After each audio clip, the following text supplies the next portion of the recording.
I'm a new climber and I've just watched 349 minutes of YouTube videos aimed at beginner climbers.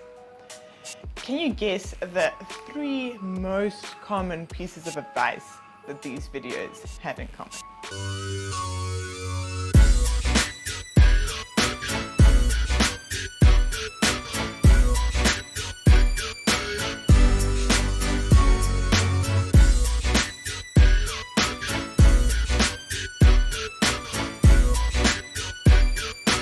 Too long, didn't read.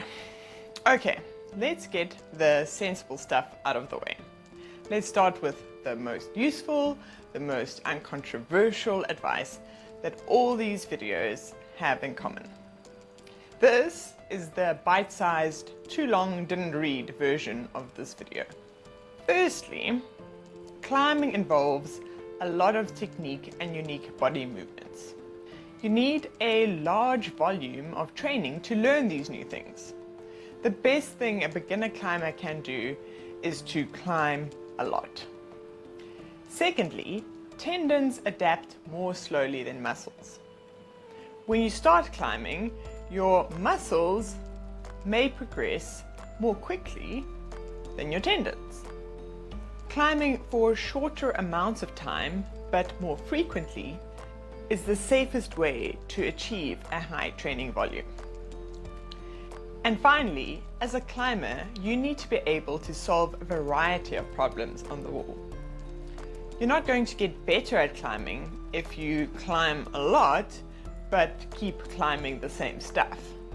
Variety is the spice of learning how to climb, and you should be climbing a wide range of climbing styles, climbing holds, and even climbing disciplines if you want to improve. Imposter syndrome. Before I start nerding out on all of the other less fundamental pieces of advice I got from watching 31 beginner climbing videos, I have a confession. Climbing is extremely daunting to me as a beginner. I want to do all the right things. Climb a lot, climb a variety of things, but stepping into a climbing gym is just so intimidating. Everything is foreign. I don't know any of the unspoken rules. I can't understand the grades. I don't even understand what people are saying.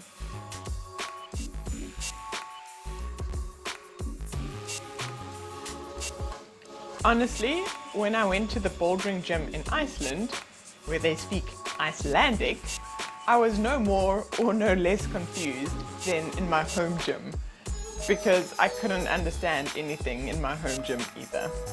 And I guess I feel a bit like an imposter. I feel like people would be able to see that I'm a noob and that I don't belong. If any of that resonates with you, I recommend these 3 videos as a place to start your YouTube watching journey. Firstly, for a quick and easy introduction to climbing terms, have a look at Louis Parkinson's 2 great videos. To hear someone talk about the mindset a beginner needs so that they can actually enjoy their first year of climbing, this video helped me feel so much more sane and seen. Boulder Baddie has a candid discussion of what she wishes she had known. And I love the permission to just enjoy the process. If you want to just get a sense of what the gym might be like before you take the plunge and sign up, I would recommend XS Progression's Ultimate Beginner's Guide. You don't yet need to know all the things in here. You can auto-belay or get your climber friend to do your figure of 8 knot, but just having a sense of the lay of the land can make it less intimidating. Okay, back to the video project. The rules for this project were, I tried to include every video that popped up when I searched beginner climbing on YouTube. I tried to watch only 1 video per channel. since I wanted a diversity of advice rather than falling down any one rabbit hole. I tried to watch videos from the big names as well as from small channels. I watched the whole video and made a note of the advice given. And in this video, I've not included strength training for climbers, and I haven't spent time going through climbing gear. The frequency analysis. The first layer of analysis was just a frequency table. How often does the same advice pop up? This is the word cloud that was created by my frequency analysis. And as you can see, it is a mess.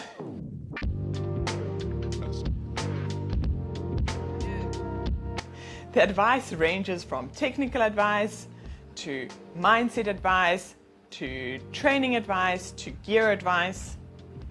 I'm not quite sure what I expected from this analysis.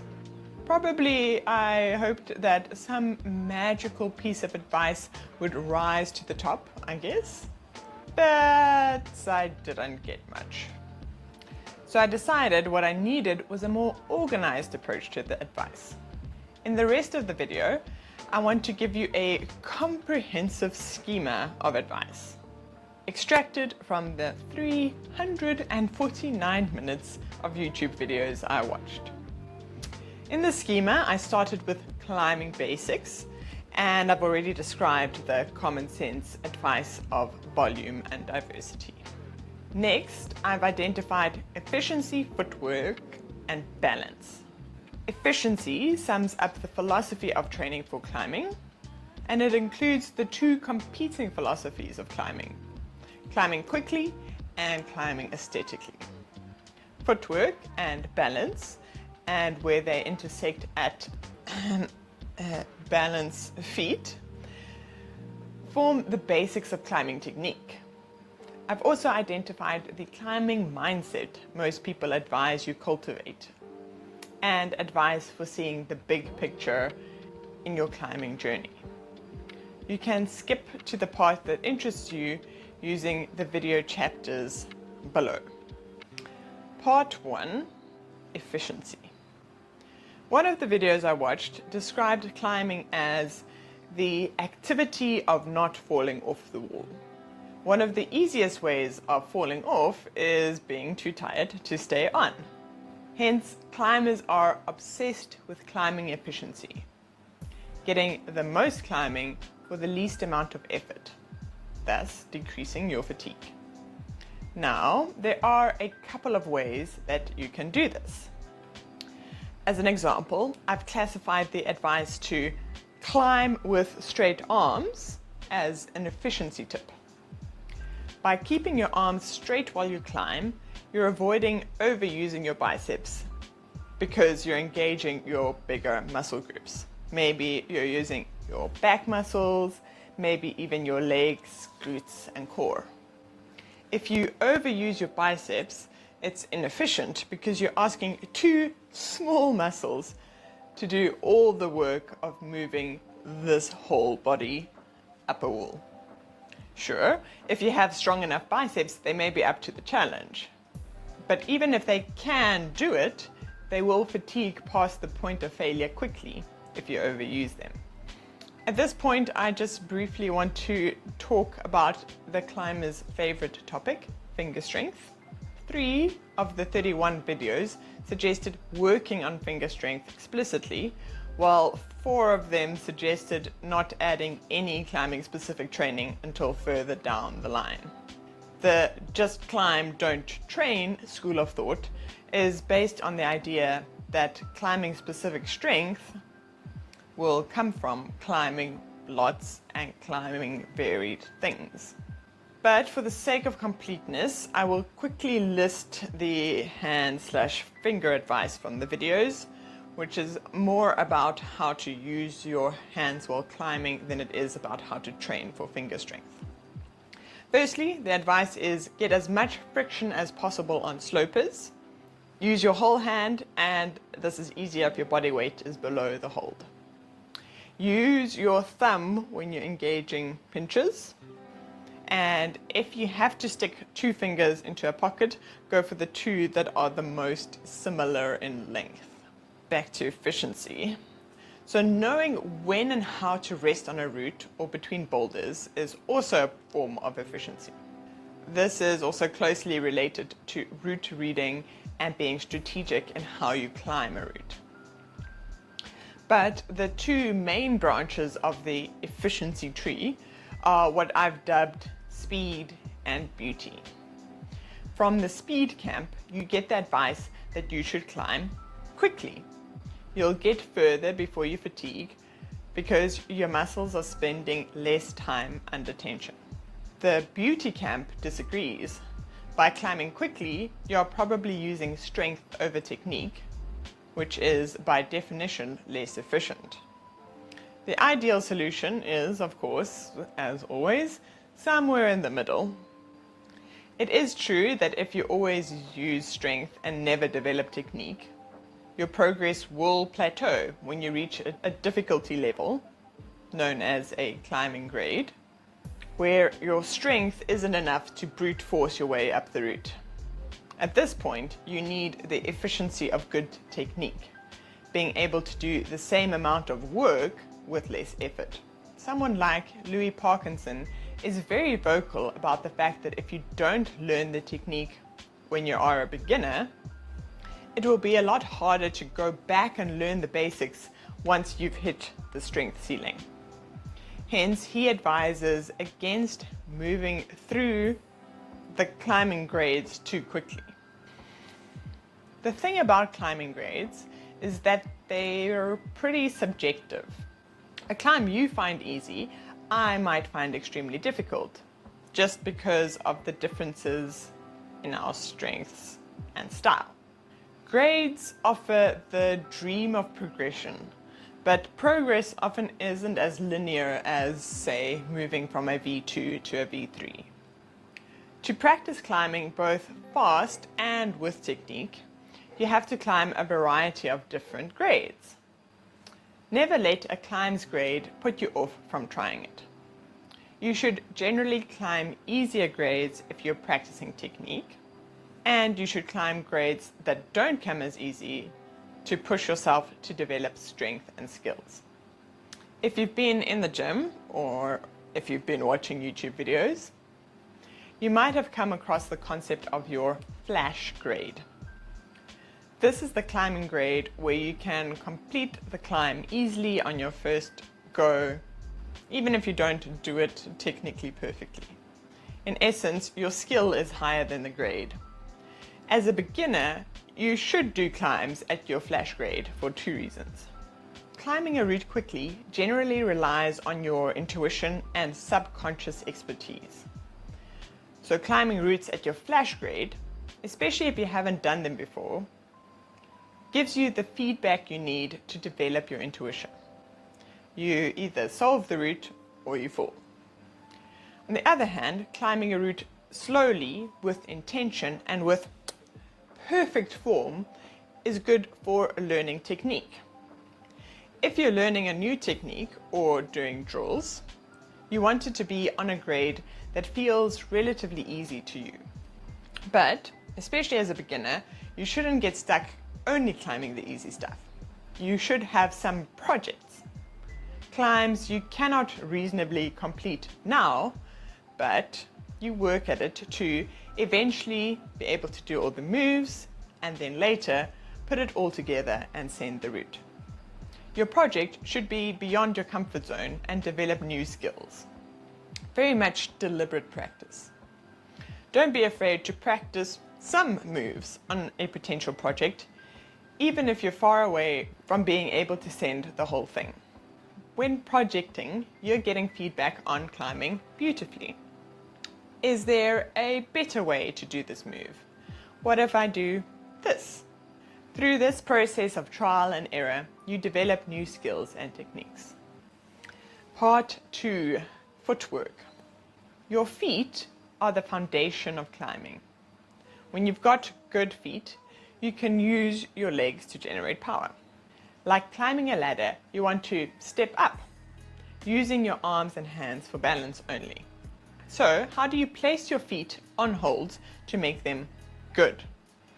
The thing that 7 of the beginner videos pointed out is that most beginners don't step using their toes.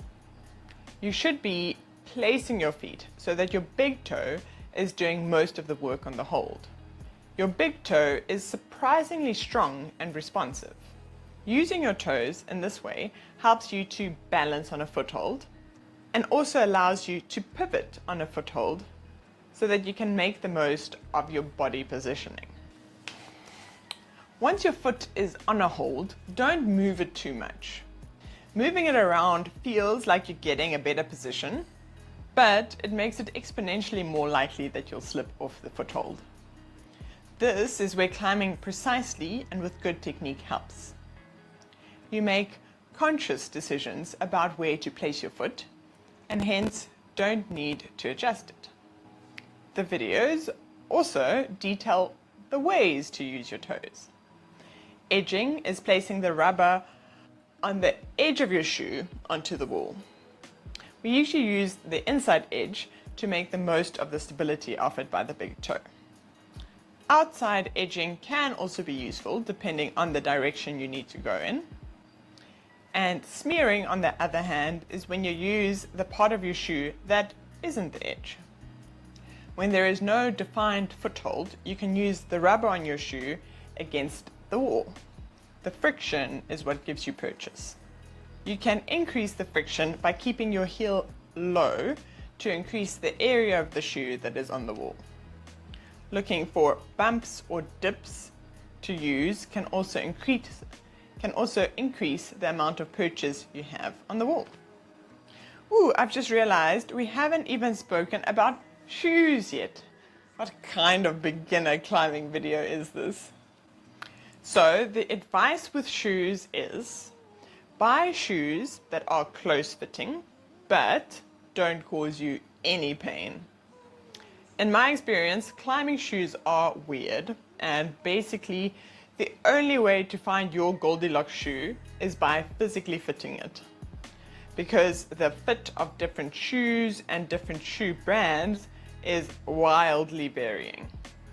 There will be lots of time to nerd out about climbing shoes if you get beyond the beginner stage, but for now you want shoes that are going to make you love climbing. You don't want to dread putting them on, otherwise you're not going to want to go to the gym. And yes, do get your own shoes. Rental shoes are spectacularly shit for some reason, and I went up a grade when I started wearing my own shoes. So, full disclosure, I suck at climbing with straight arms, and I suck at using my toes.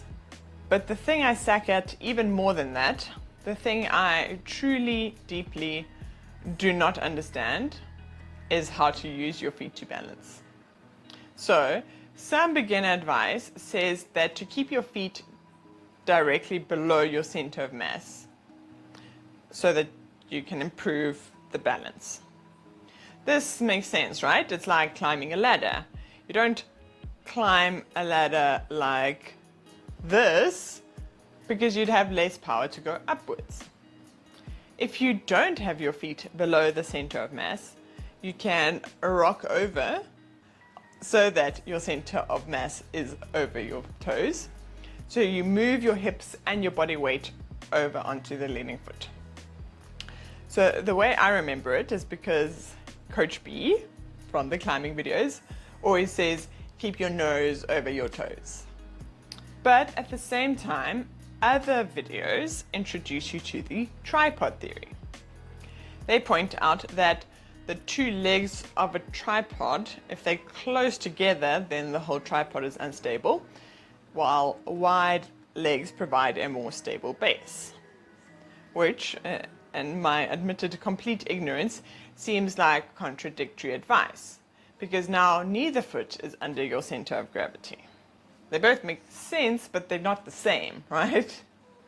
So probably this is one of those things where both of those pieces of advice are true, but in different contexts. If anyone has a succinct explanation for me, please put them in the comments. So my closest guess is that it has to do with barn dooring, which is also mentioned as the evil to avoid in lots of beginner videos. In my naive understanding of this, the problems start once you're not just moving straight up on a jug ladder. When you have to move and pull in different directions, balancing becomes a lot more challenging. When you're moving sideways, the force of moving in one direction can cause you to barn door and swing off the wall, especially if your feet are too close together, I think. So to prevent this, you need to find a counterbalance or create a counterforce. To counterbalance a sideways move, you can flag. You can either press a foot in the opposite direction to the pull, counterforce, or you can use the weight of your legs to counterbalance the sideways pull. There are many different types of flags, all of which I don't understand, including the inside and outside flag and back flagging. Flagging can also be used to create a solid base when square onto the wall, and an outside flag can be used to bring your weight over your hips. In this matter, I can do nothing but pass on that advice since I have no idea what that means. I think the next climbing technique / skill that I need to learn is flagging.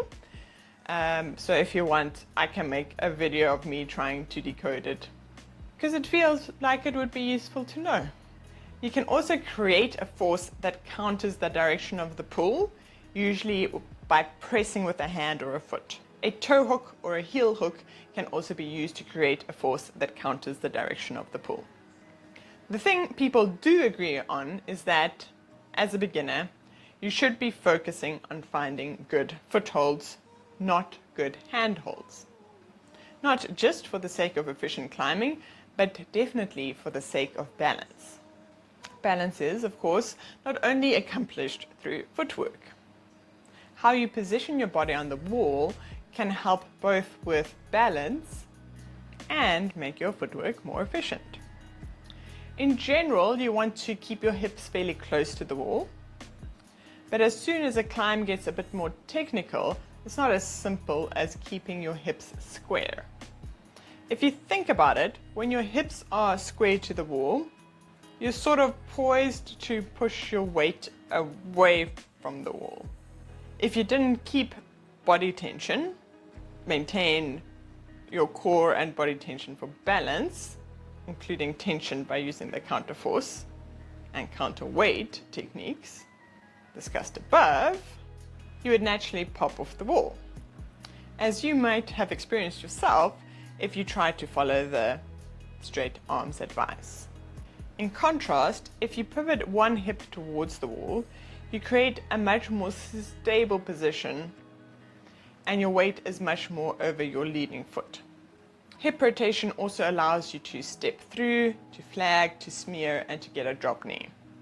Of course, none of this technique matters if you don't climb consistently. Consistency is the key piece of advice that ties together the category that I've identified as climbing mindset. Part 3, climbing mindset.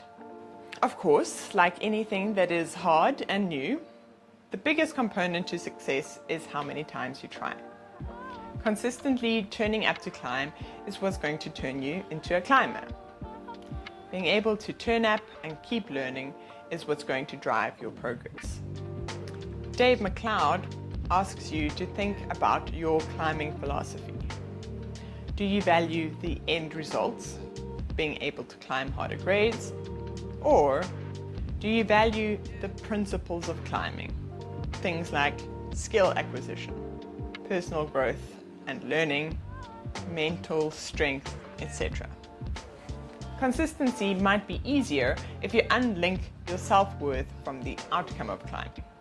As Arno Egner points out, looked at objectively, your self-worth is essentially static. You are worth the same as anyone else, no more and no less.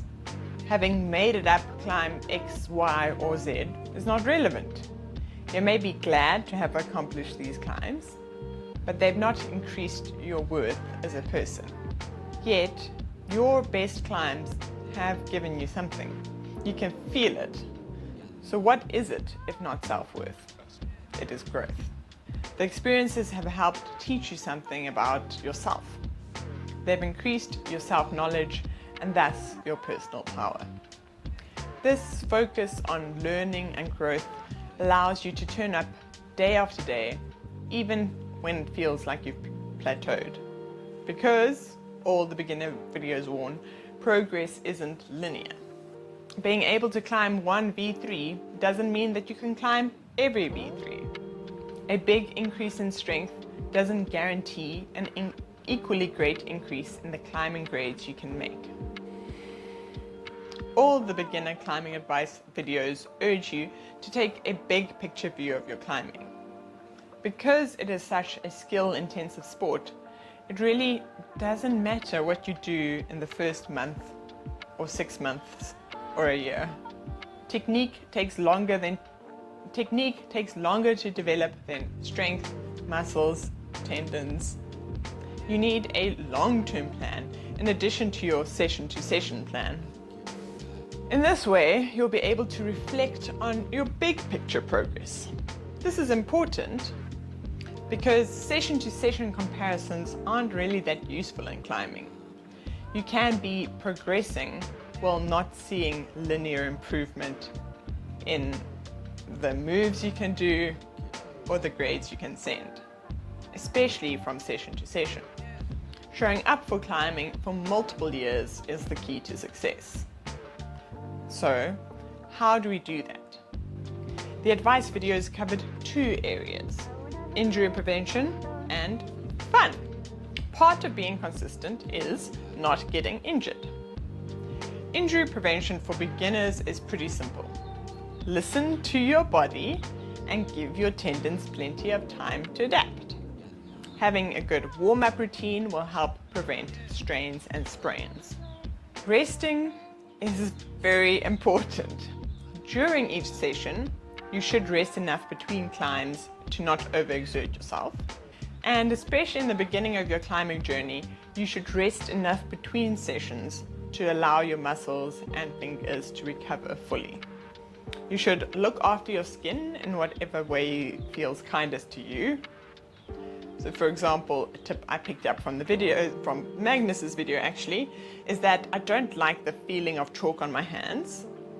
So I've internalized this piece of advice from Magnus Mitbo to wash off the chalk as soon as possible after a climb. According to Magnus, skin healing can only start after the chalk has been removed, but for me, it's just, I enjoy the feeling of being clean. Which sort of brings us to the most important part of the climbing mindset. Make sure you are doing things that you enjoy. There is no golden protocol. You should do what you enjoy and what you need for your progress. Of course, doing things for your progress may sometimes include doing things you don't particularly enjoy in the session-to-session scale. Work your weaknesses is a common training mantra for climbers, but it should all be in the service to the big picture thing that brings you joy. One of the most common refrains in 10 of the 31 beginner climbing videos I watched was to climb with other people. Some YouTubers gave a self-serving reason for this advice. Climbing with people who are better than you means that you can observe technique and get advice from people who are better than you. You get exposed to good climbing mindsets and a depth of expertise, and this is likely to help you improve more quickly. Similarly, climbing with a variety of different people is also a common suggestion. In this way, you get exposed not to a depth of expertise, but a breadth of expertise. You can see people approach problems in different ways. You can try new techniques by copying their style. And in my experience, the climbing community is actually pretty receptive to this. Experienced climbers are generally quite excited to introduce someone to climbing and are very generous with advice and encouragement. But of course, the real actual value of climbing with other people, the value that leads to consistency and longevity, is just that it's fun.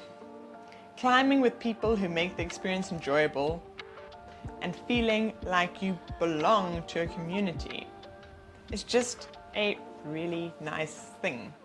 Part 4, climbing a psychology. But what do we do when we encounter things in climbing that aren't fun? To improve, you have to do 2 things that aren't fun.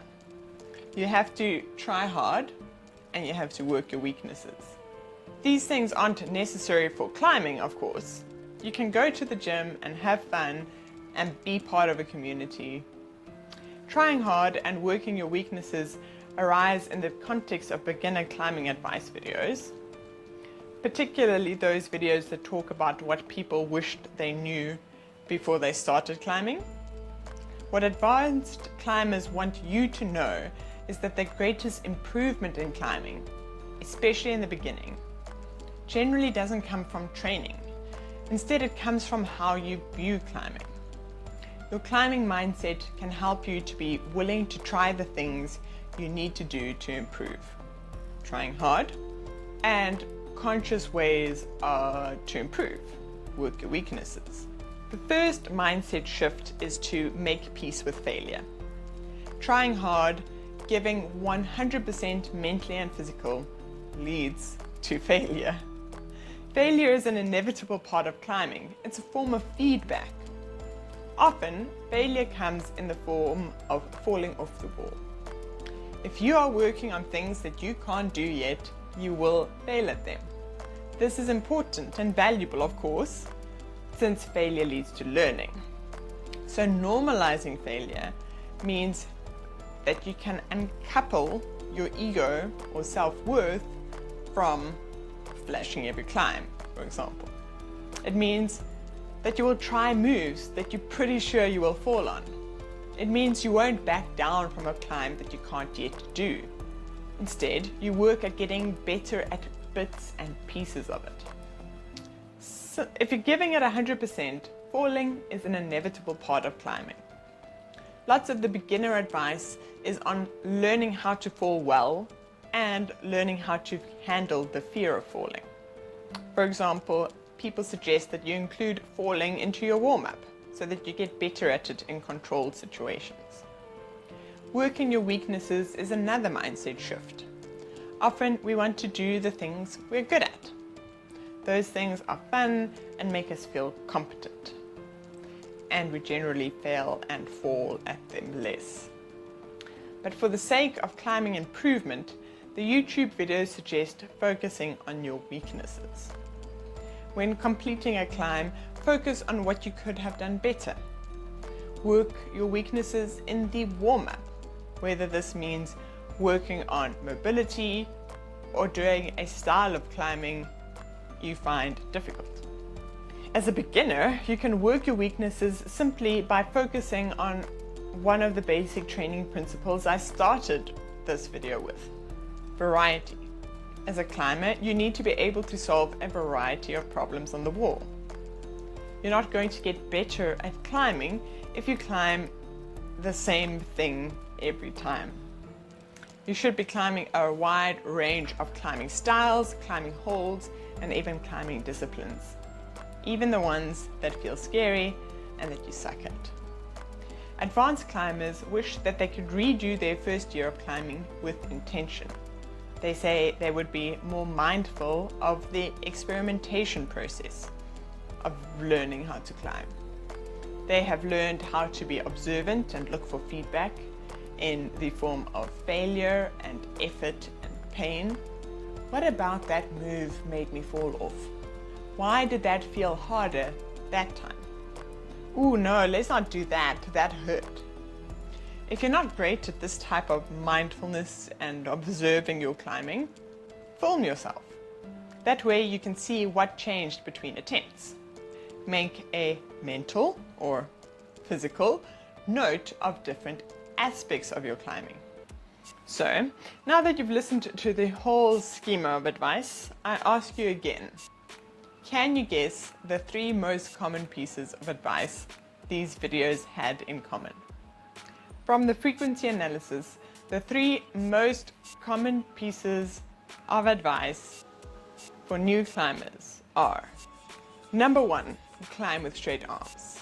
Number 2, pay attention to your hips while climbing. And number 3, have fun. If you want to watch me do 2 of these 3 things, you can watch episode 1 of my climbing journey here. Holy shit.